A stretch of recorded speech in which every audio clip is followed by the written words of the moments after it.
Hello friends, welcome in this channel. Superposition of waves ह्या चॅप्टरचा आज आपण पार्ट नंबर 20 बघणार आहोत.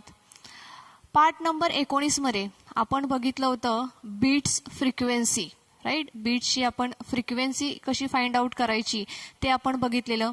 तो जो भाग आहे त्या भागाला आपण पुन्हा एकदा रिवाइज करणार आहोत. ओके, सो आपण बीट्स बघितलेले. What is mean by beats? Beats means when the two sound waves traveling in the same direction, both the sound waves are having the same amplitude but slightly different frequencies.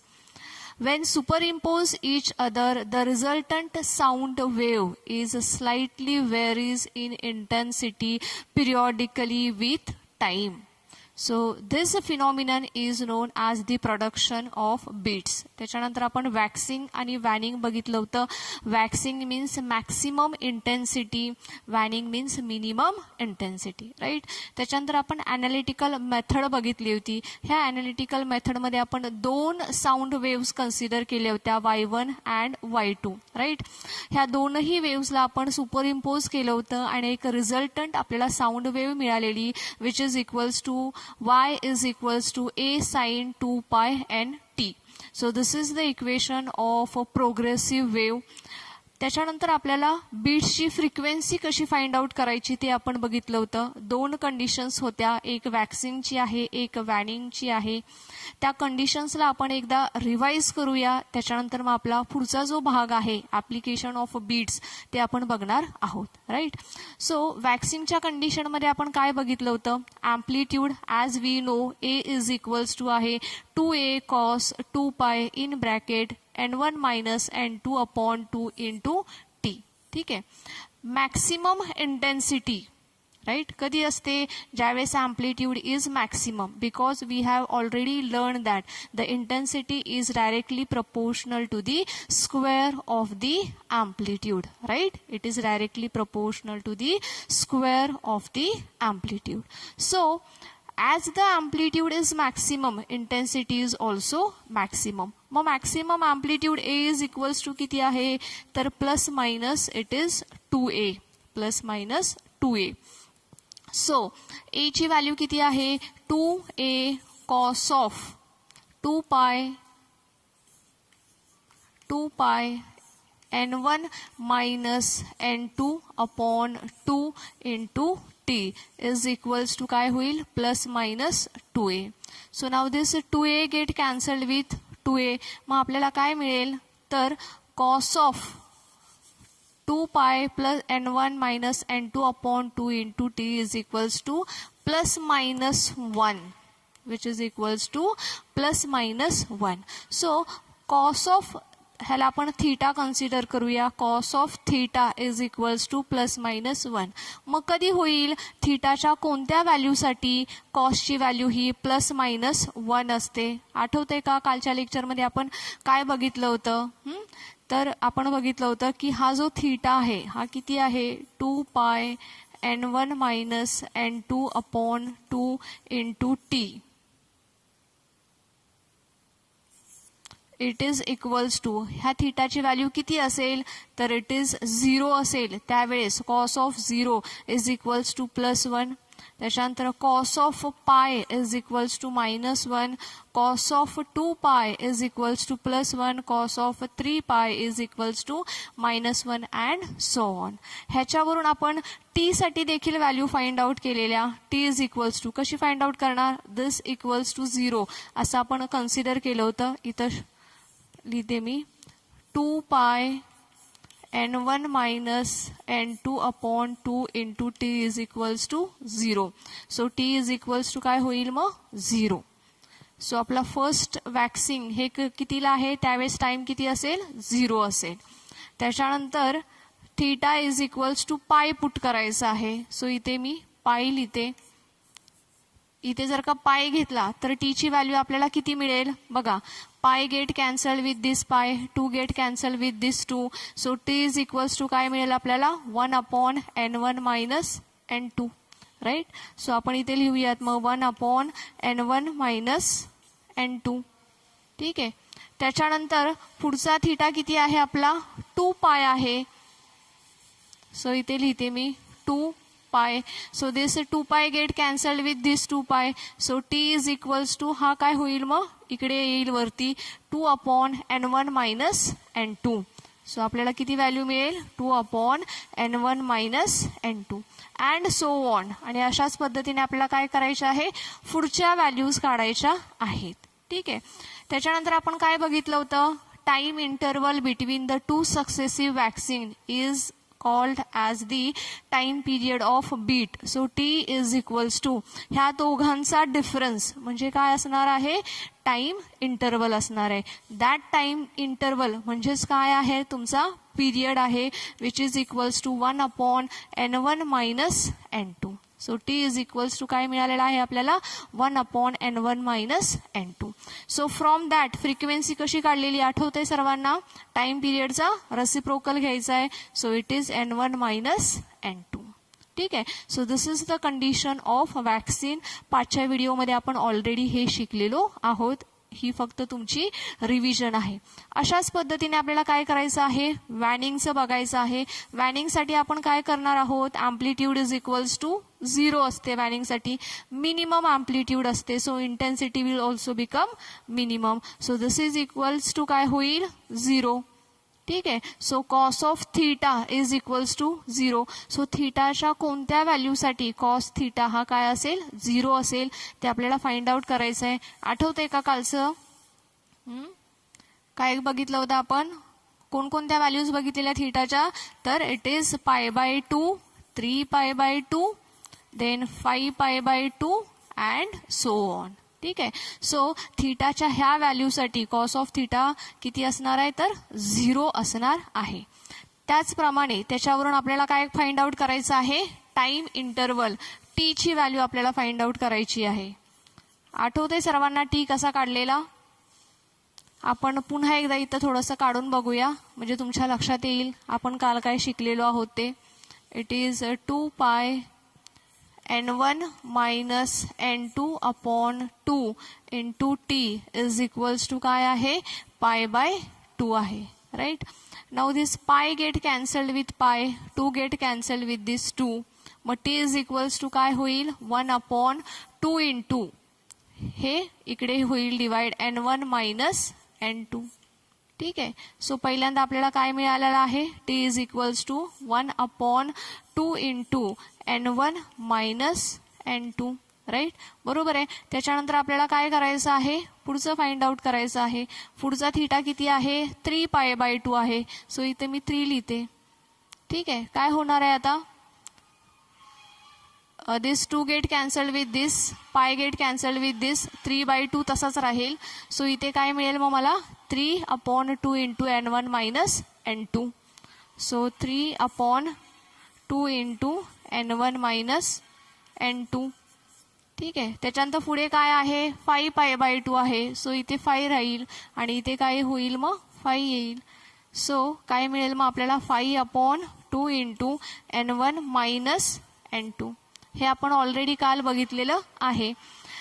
आता आपल्याला काय करायचं आहे ह्या दोघांचा difference find out करायचा आहे. हा डिफरन्स किती असेल तर 1 अपॉन n1 मायनस n2 एवढा डिफरन्स असेल. ठीक आहे. And that difference is equals to काय आहे टाइम पिरियड आहे. इथपर्यंत आपण काल बघितलेलं होतं. आठवतंय सर्वांना टी इज इक्वल्स टू ह्या दोघांचा काय करायचं आहे आपल्याला डिफरन्स फाइंड आउट करायचा आहे.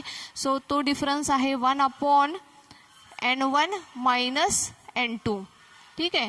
ह्या दोघांचा आपण काय केलेला आहे डिफरन्स फाइंड आउट केलेला आहे आणि हा डिफरन्स किती आहे तर 1 अपॉन n1 मायनस n2 एवढा आहे. टाइम पिरियड आहे. त्याच्यावरून फ्रिक्वेन्सी कशी काढणार फ्रिक्वेन्सी इज इक्वल्स टू काय असेल reciprocal of the time period. So n1 minus n2 is the beat frequency. So अशा पद्धतीने आपण बीट फ्रिक्वेन्सीचं एक्सप्रेशन तयार केलेलं आहे. आपण बीट फ्रिक्वेन्सी फाइंड आउट केलेली आहे. बीट फ्रिक्वेन्सी आहे n is equals to n1 minus n2. n1 minus n2 where n1 and n2 are the frequencies of the two sound waves. ठीक आहे. मग हे आपण जे बघितलेलं आहे this is the analytical method to find the frequency of beats. Right. पाठच्या लेक्चरमध्ये तुम्ही शिकलेला आहातच, ह्या लेक्चरमध्ये आपण ह्याला रिव्हिजन केलेलं आहे. आता ह्या चॅप्टरचा आपल्याला पुढचा टॉपिक बघायचा आहे आणि तो पुढचा टॉपिक आहे ऍप्लिकेशन ऑफ बीट्स.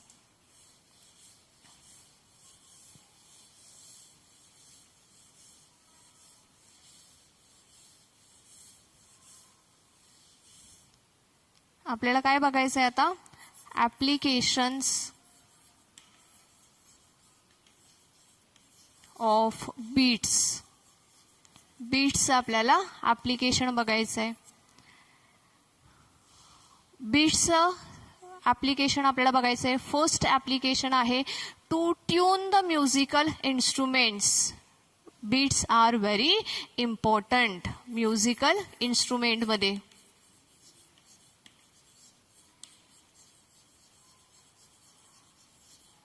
म्युझिकल इन्स्ट्रुमेंटमध्ये वेगवेगळे म्युझिकल इन्स्ट्रुमेंट्स असतात. तबला, हार्मोनियम, गिटार, असे वेगवेगळे जे म्युझिकल इन्स्ट्रुमेंट्स आहेत ह्याचं सेटिंग करावे लागतं, ह्यांना आपल्याला ट्यून करावं लागतं, सो दॅट त्यांच्यामधून येणारा आवाज हा आपल्या कानांसाठी अतिशय प्लेझेंट असेल. सो असे म्युझिकल इन्स्ट्रुमेंट सेट करण्यासाठी, त्यांना ट्यून करण्यासाठी आपल्याला बीट्स अतिशय महत्त्वाचे आहेत. बीट्सचा वापर करून आपण असे म्युझिकल इन्स्ट्रुमेंट्स सेटिंग करू शकतो, त्याचं ट्यूनिंग करू शकतो. ठीक आहे. त्याच्यानंतर सेकंड आपल्याला ऍप्लिकेशन आहे त्याचं डॉपलर रडार.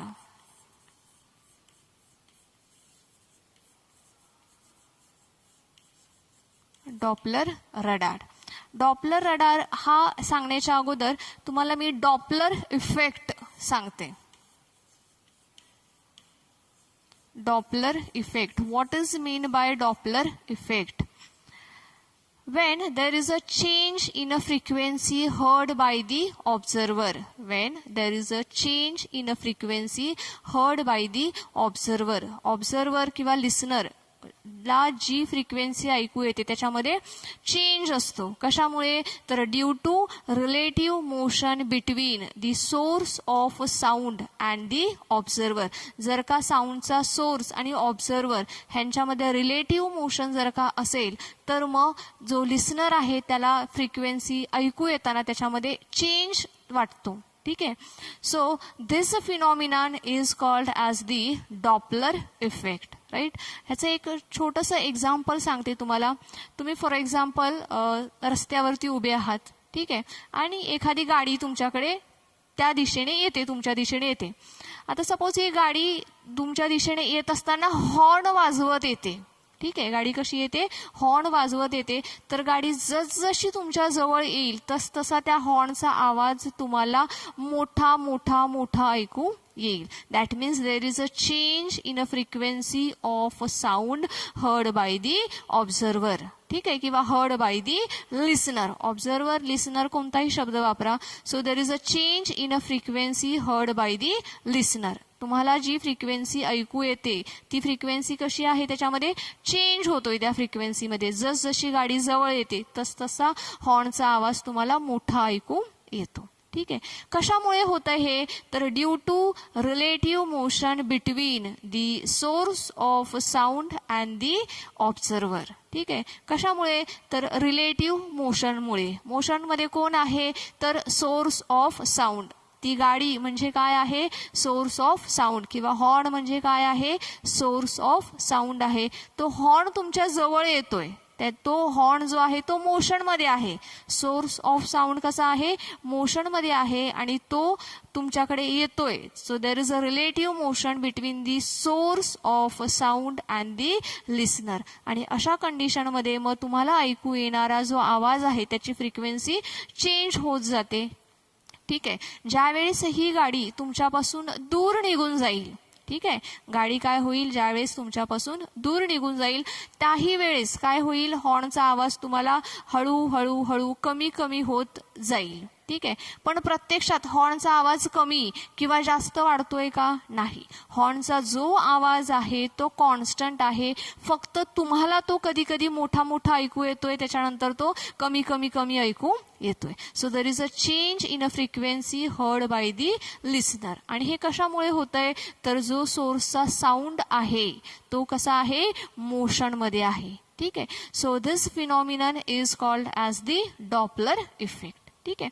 आता ह्या डॉपलर इफेक्टचा यूज करून डॉपलर रडार ही सिस्टीम वापरलेली आहे to find the speed of the aeroplane. एरोप्लेनचं स्पीड फाइंड आउट करण्यासाठी ही सिस्टीम वापरली जाते. ह्याच्यामध्ये काय केलं जातं, एक साऊंड वेव्ह इन्सिडेंट केली जाते एअरप्लेनवरती. Now airplane is in a motion, विमान पुढे जाईल. ठीक आहे. त्याच्यानंतर ही जी साऊंड वेव्ह आहे it gets reflected back. Sound wave काय होणार आहे, पुन्हा रिफ्लेक्ट होणार आहे. So incident wave and the reflected wave both are having the same amplitude but slightly different frequency due to the velocity of aeroplane. एरोप्लेनच्या वेलॉसिटीमुळे जी साऊंड वेव्हची फ्रिक्वेन्सी आहे ती फ्रिक्वेन्सी थोडीशी चेंज होते आणि फ्रिक्वेन्सी चेंज झालेल्या ह्या दोन वेव्ज आहेत ह्या एकमेकांमध्ये सुपर इम्पोज होतात आणि त्यापासून जी नवीन वेव्ह तयार होतात म्हणजेच काय होतंय तिथं प्रोडक्शन ऑफ बीट्स होते. मग ह्या बीट्सवरून आपल्याला त्या एरोप्लेनची व्हेलॉसिटी फाइंड आउट करता येऊ शकते. So it is used in the Doppler radar. So Doppler radar ह्या सिस्टीममध्ये त्याचा वापर केला जाऊ शकतो. ठीक आहे. अशाच पद्धतीने सबमराईन्सचा वेलॉसिटी फाइंड आउट करण्यासाठी आपण एक वेगळी सिस्टीम वापरतो दॅट इज आहे सोनार. अशीच सेम प्रिन्सिपल आहे. डॉपलर इफेक्टचा वापर केला जातो. ह्याच्यामध्ये प्रोडक्शन ऑफ बीट्स होतात आणि सबमराईन्सचा देखील आपण स्पीड ह्याच्यामध्ये फाइंड आउट करू शकतो which is based on the same principle. त्याच्यानंतर नेक्स्ट ॲप्लिकेशन आहे स्पीड गन. काय वापरतोय आपण, speed gun. This speed gun is used by the traffic police to find the velocity of the vehicle. ठीक आहे. काही जे रोड्स असतात त्या रोड्सला लिमिट्स घालून दिलेले असतात व्हेकलच्या स्पीडच्या. For example 150 kilometre per hour, 120 kilometre per hour. परंतु काही व्हेकलचा स्पीड त्याच्यापेक्षा जास्त असू शकतो. So to find the exceed speed, जो वाढलेला स्पीड आहे तो फाइंड आउट करण्यासाठी ट्रॅफिक पोलीस ह्या स्पीड गनचा वापर करतात. कसा वापर करत असतील, स्पीड गनने एक साऊंड वेव्ह त्या व्हेकलवरती इन्सिडेंट केली जाते. व्हेकल व्हेलॉसिटीमध्ये असतं, स्पीडमध्ये आहे, मोशनमध्ये आहे. ती जी साऊंड वेव्ह आहे ती काय होते, पुन्हा रिफ्लेक्ट होते. इन्सिडेंट वेव्ह आणि रिफ्लेक्टेड वेव्ह सुपर इम्पोज होतात. फ्रिक्वेन्सी स्लाइटली डिफरंट असल्यामुळे बीट्स तयार होतात आणि ह्या बीट्सवरून आपण त्या व्हेकलचा स्पीड फाइंड आउट करू शकतो. So the same principle is used in the speed gun also. ठीक आहे. त्याच्यानंतर आपल्याला ह्याच्यामध्ये ultrasonography, Doppler ultrasonography, Doppler ultrasonography. ठीक आहे. ह्याच्यामध्ये देखील, ह्या सोनोग्राफीमध्ये देखील सेम प्रिन्सिपल वापरलं जातं. प्रोडक्शन ऑफ बीट्स केले जातात आणि सेम प्रिन्सिपल वापरलं जातं. तर डॉक्टर्स ह्याचा वापर करून आपल्या बॉडीमध्ये जे काही आजार आहेत त्यांचं ह्याच्यामधून काय होऊ शकतं, निदान होऊ शकतं. कार्डिओलॉजीमध्ये देखील ह्याचा वापर केला जाऊ शकतो. त्याच्यानंतर 6th ॲप्लिकेशन आहे to find the unknown frequency. To find the unknown frequency. ठीक आहे. अननोन फ्रिक्वेन्सी साऊंड नोट्स मधून आपण फाइंड आउट करू शकतो. So these are the 6th applications of the beats. आपण पुन्हा एकदा रिवाइज करूया. फर्स्ट ॲप्लिकेशन आहे to tune the musical instruments or for the setting of the musical instruments. Second application आपण बघितलंय to find the speed of the aeroplane we use the Doppler radar. त्याच्यानंतर third आपण application बघितलंय to find the velocity of the submarines with the help of the sonar. Now he G sonar आहे it is also based on the principle of the beats. त्याच्यानंतर fourth to find the velocity of the vehicle, speed gun is used by the traffic police. Now this speed gun is also based on the same principle of the beats. त्याच्यानंतर आपण बघितलेलं आहे Doppler ultrasonography किंवा कार्डिओलॉजीमध्ये doctors याचा वापर करतात. Same principal आहे, याच्यामध्ये बीट्सचा वापर होतो. त्याच्यानंतर सिक्स्थ ह्याचा ॲप्लिकेशन आहे to find the unknown frequency of the sound note. ठीक आहे. So these are the application of the beats. Now students, तुमचा जो सिलेबस आहे ह्या सिलेबसमध्ये बघा काही पोर्शन तुमचा कमी केलेला आहे. For example 6.3 reflection of waves, त्याच्यानंतर आहे 6.10 कॅरेक्टरिस्टिक्स ऑफ साऊंड, त्याच्यानंतर 6.11 आहे म्युझिकल इन्स्ट्रुमेंट्स. सो हे 3 पॉईंट्स कट केलेले आहेत. सो कॅरेक्टरिस्टिक्स ऑफ साऊंड आणि म्युझिकल इन्स्ट्रुमेंट्स ह्यांना आपण स्किप करत आहोत because that is not in your syllabus. ते तुमच्या सिलेबसमध्ये नसल्यामुळे आपण त्यांना स्किप करत आहोत. सो आपला चॅप्टर हा इथेच संपलेला आहे. ठीक आहे. ॲप्लिकेशन ऑफ बीट्सपर्यंत तुमच्या सिलेबसमध्ये आहे. ह्याच्यानंतर आपल्याला एक्सरसाइज सॉल्व्ह करायची आहे. सो मी आता एखादं एक्झाम्पल तुम्हाला सॉल्व्ह करून दाखवते. उरलेले जे एक्झाम्पल्स आहेत हे एक्झाम्पल्स मी तुम्हाला लिहून सॉल्व्ह करून ग्रुपवरती पाठवेल त्याच्या नोट्स. आज आपण एक एक्झाम्पल सॉल्व्ह करूया ह्याच्यामधलं.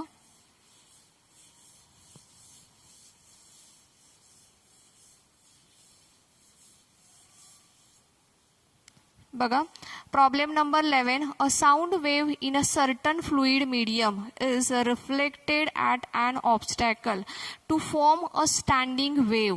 The distance between the two successive node is 3.75 centimeter. Now the distance between two successive antinode किती असतं? लॅम्बडा बाय 2 आहे. तर ते डिस्टन्स किती आहे?